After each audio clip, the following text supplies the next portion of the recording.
Ini ang GMA Regional TV, One Western Visayas.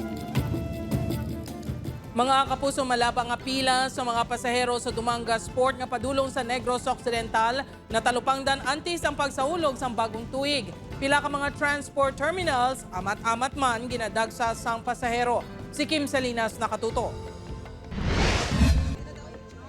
Excited na ang pila ka mga pasahero nga magtabok sa isa sang Negros agud magsaulog sang New Year upod sa ila pamilya. Apang malawang nga pila ang nagsugata sa ila. Naglabot pa ang pila ka pasahero tubtob sa entrance sang gate sang puerto. Makitan man ang tuman kahinay nga paggios ang linya. Si Nanay Lorna manugtato na ka oras nga nagpila apang yara pa ini sa gihapon sa guwasang labi. Damo pagkasingit. Ikapoy na sagad tindog. Kabudlay sa sitasyon naman. Damo kami bitbit. May kabataan. Kainit pa. Si Ariel, ngaluyag kung tani makapauli isang temprano sa Ibi Magalona. Nag-antos ang kakapoy sa pagtindog. Dugang pa sang init sang panahon. Budlay, hinay kayo. Sa pagpakigangot sa news team sa Terminal Supervisor sang Dumanga Sport nga nagpaiway na magatubang sa kamera. Ginatulo rason amo ang mahinay nga paghalin sa mga barko nagikan sa Bacolod City bangod wala pa mabuta sang pasahero.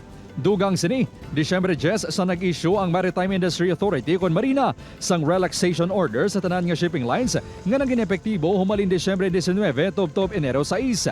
Ang order ang naghahatag ligwa sa mga barko nga makalin sang mas temprano sa departure time. Iniagod, maakomodar ang pagdamo sang biyahero subong nga holiday season. Last 3 ang hapon sang nakasulod na sa labi ang mga pasahero sa port.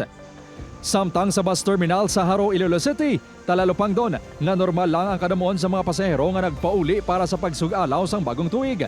Isa na diri, si Lola Excel nga madugay na wala makapauli sa Concepcion. Abo do kadamo walang natural lang da ang kwan bala ang usually nga ginahanda ta. Suno sa pila ka mga dispatcher, ginalauman nga magadamo ang mga pasahero buwas.